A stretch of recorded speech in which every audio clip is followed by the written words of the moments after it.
Hey guys, Tim Rundle back here. I have a snow day today, so I don't have to go to work. And since I have a little free time, I decided I would get started on my series of how-to videos to hopefully help some younger anglers or some more experienced anglers uh, just become better at the sport and more aware of what they're doing and why they're doing it. So to get started, I'm going to show one of my favorite knots. It's what I use for just about every application. I think it's stronger than most other knots, and since I switched over to it, it has helped me hold on to more fish, feel more fish, and lose less fish. So I definitely recommend it. And this knot's called the Palomar knot. It's a pretty common knot these days, so I think it's definitely worthwhile to take the time to learn. At first, I had some issues with it, but after practicing it over and over again, it's definitely a lot easier. So I would definitely take the time to practice it and just become better. So when you're on the water, you can kind of just do it quickly and get out there. Because like I said, this knot, it is quick to do, and it is definitely way better. So what I'm going to be tying on is this swim jig from Venom Lures. It has a Zoom speed crawl trailer on the back. It's pretty good lure. I really like it. I caught a couple fish on it last summer when I tested it the first time. So I'm a pretty big fan. And I'm tying 15-pound fluorocarbon line with this knot. I think it's a good fluorocarbon knot, this Palomar knot, just because it holds so nicely. And fluoro is sometimes a little stiffer, so I think it helps the fluoro kind of move and get cinched down nice and tightly. So to get started, you want to take your lure, find that eye hole right there, and take your line, and you're going to feed it once through that eye hole. If I can do it, there we go. Feed that through. I feed it about 8 inches. You can see the line there a little bit. About 8 inches. And then what you're going to do now is take that same tag end, the same part you just fed through, find that eye hole again, and feed it right back through the other way.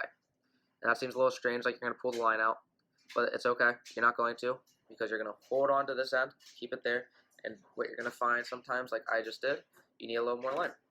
So if I can get my rod from falling down, there we go. To do that, hold on to that tag end over here, and just kind of let the lure fall.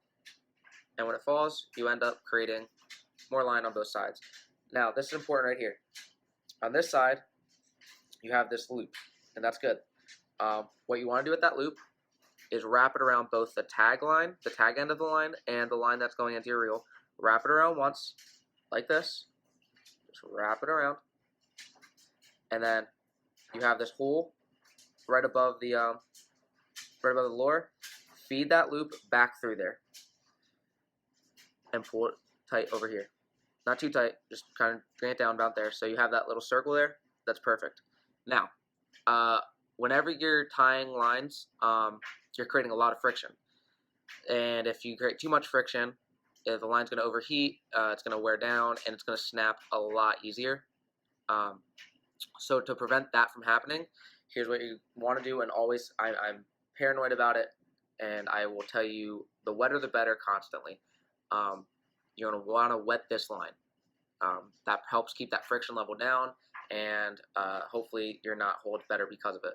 So you're just going to wet it. So like I said, I'm pretty paranoid about it. I wet it constantly. I just think it really helps to make sure you're being safe.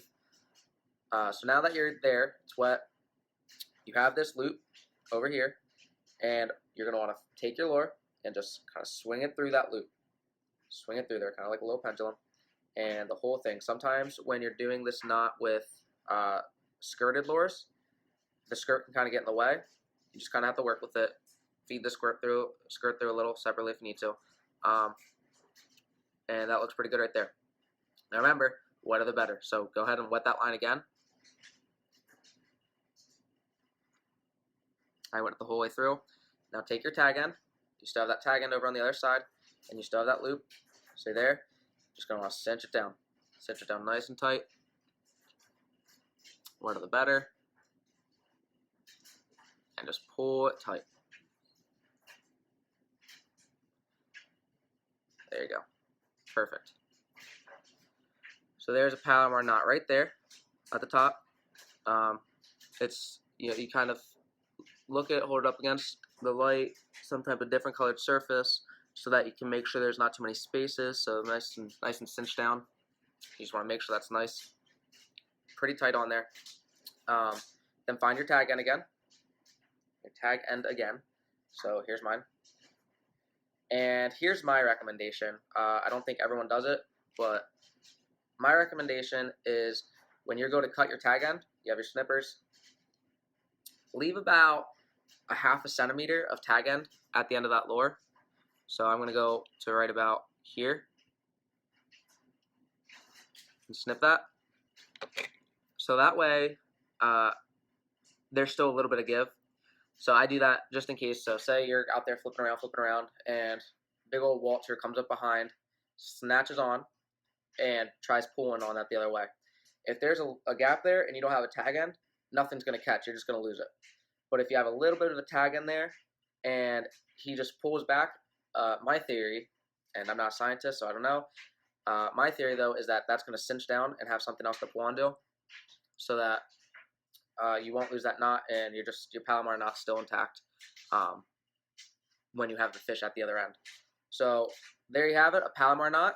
I hope that you can test this knot out. You can get it down. If you have any questions about it, comment sections below. Like the video if it helped you out, or if it didn't help you out, sorry. Hopefully in one of my other videos will. Comment section, subscribe to my page, check out ardentoutdoors.com for some great rods and reels. I have actually the Apex Elite on this rod right now. So check out Arden Outdoors, sfttackle.com for Susquehanna fishing tackle. It's a great outlet in Columbia, Pennsylvania. And if you give them a call, George or Mike are going to be more than willing to help you out. Follow me on Instagram at Tim Rundle Fishing. And I'm new to Periscope. I created one. Look for me on there. I think it's Tim Rundle Fishing. Thanks for stopping by.